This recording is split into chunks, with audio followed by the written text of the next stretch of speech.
Welcome back to this week's season premiere of Sports Recap. This week I will be dividing each sport into its own section based off of popular demand. So let's get right to it. Beginning with college football, over the weekend, Michigan eked out a tight win, I should say, over the Terps from Maryland with a score of 34-27. Blake Corum, Michigan's running back, was an absolute monster against the front line of the Terps, rushing for 234 yards and 2 touchdowns. Michigan still is ranked number 4 coming into the weekend, but they got a tough match against Iowa at their place. Kinnick Stadium, I believe Iowa's place is called. Next weekend, noon, Gus Johnson, Joel Klatt will be on the call. Should be a good game. Can't wait to watch it. Anyways, Sparty gets shut out this weekend over Minnesota, I should say. They had no offense, not very much passing game. The running game was not the best. End of discussion, moving on, as they try to rebound against the Maryland Terps next weekend at their stadium. End of discussion. Staying local, Central Michigan stayed in the fight against a Penn State team that is ranked very high. Honestly, they shouldn't have even have went down there. That is a tough matchup, whoever you play. Even if Michigan or Michigan State plays them, it's a tough match, especially at their stadium in a whiteout, I believe it was. Day game makes it a little bit easier, but still not easy enough. 14-33 loss by the Chippewas. This week they look to go down to Toledo and play in the Glass Bowl. The three most intriguing matchups that I personally thought were top tier this weekend, or last weekend I should say, were Clemson over Wake Forest, Tennessee over Florida, and Texas A&M over Arkansas. Those three games were just back and forth, decided by a touchdown or a one-possession game at the end. Clemson and Wake Forest went to overtime. Florida and Tennessee did not go to overtime, but it was just a great game in Rocky Top. The stadium was checkered. Just a great game. Atmosphere was great. College game day was there. I got to see Kirk Herbstreit on TV. He's one of my idols. Go Kirk. He calls the games, primetime games. He does game day. He also calls the Thursday night football games. So, kudos to him, busy man. Now, going into week 5, which is obviously week 5, the top 5 stay the same. Well, A&M makes the biggest leap.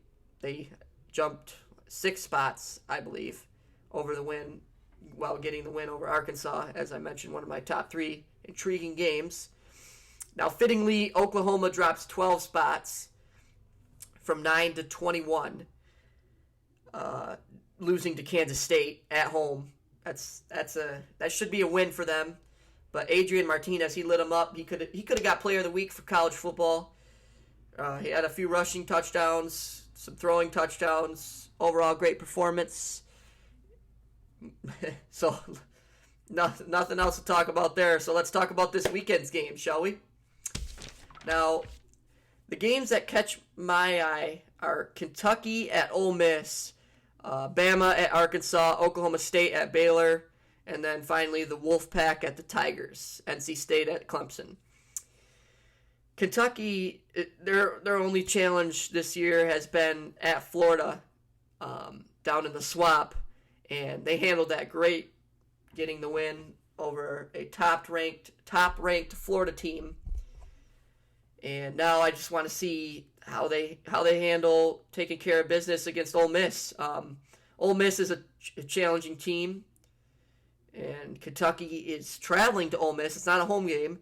They're both top 25 ranked, and I just want to see how Will Levis, their quarterback, responds after a non-conference win last weekend.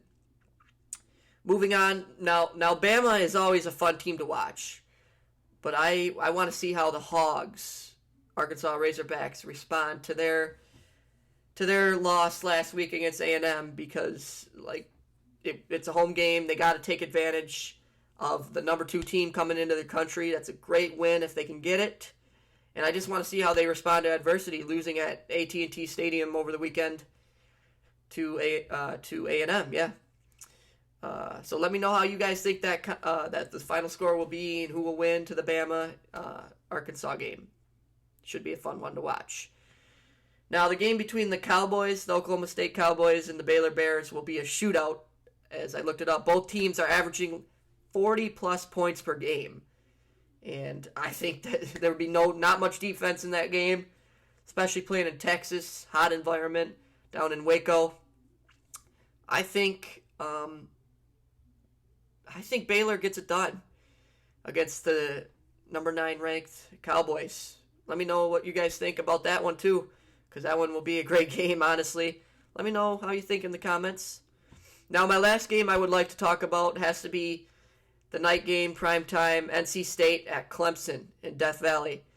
College Game Day will be there, so will Kirk Herbstreit and Chris Fowler calling the game. Always like listening to those 2 electric commentators there. Great guys. But focusing on the game, I think DJ Uiagalelei, the quarterback for Clemson, will be too much to handle for the Wolfpack defense to catch up. If Clemson gets the ball first and they score, it's going to be, with Clemson's defense, they're going to be stifling, and it's going to be Clemson all day. It's just going to be like this Ohio State-Wisconsin game last week where Ohio State pretty much dominated as soon as they scored, and Wisconsin couldn't get on the ropes, especially with Clemson having a home game where NC State comes into Death Valley. So yeah, that basically wraps up my college football segment. Thank you for tuning in, and always go green.